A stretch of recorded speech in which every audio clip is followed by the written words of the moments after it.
سلام برای ویدیو جدید به خوش آمدید. امروز میخوام به شما یک داستان خیلی کوتاهی دارم که امروز اتفاق افتاده رو به شما میخوام تعریف کنم.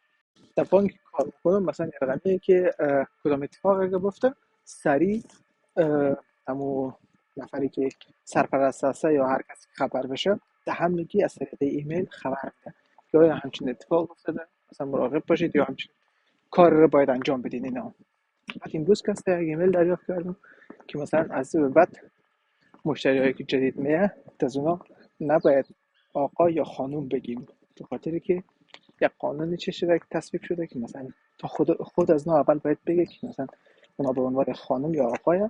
بعد از اون مثلا ما میتونیم نامه‌ای که برای از آن میفرستیم در خانه از اونا مثلا چیز باشه، در قسمت بالایشی خانوم یا آقا نوشته باشه.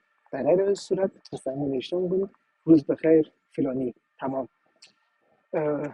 دیگه چون این قضیه که در آلمان مثلا الان خیلی چیز شده، خیلی عجیب و غریب شده. مثلا درش اینجوری میگن جندن که مثلا در یک نفری که نمیشناسی نباید آقا یا خانم بگه، چون ممکن یک طرف بگه که آیا آقا باشد مثلا بگه ما خانم، یا یکی اگه خانم باشد بگه ما آقاییم، اگه یک چیز دیگه باشه بگه آقا ما پیشر رو میرقم چیزا. دنیا داره خیلی عجیب و غریب میشه.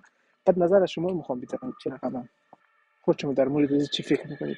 آیا کسایی که آلمان هستن در همچین قضیه‌ای برخورده یا اصلا دیده، یا اینکه اصلا خودشان کسی را همچین چیزی صدا کرده بعد نفر ناراحت شده باشد یا خودش بحث کرده باشد؟ اینا حتما در کامنت ها بنویسید.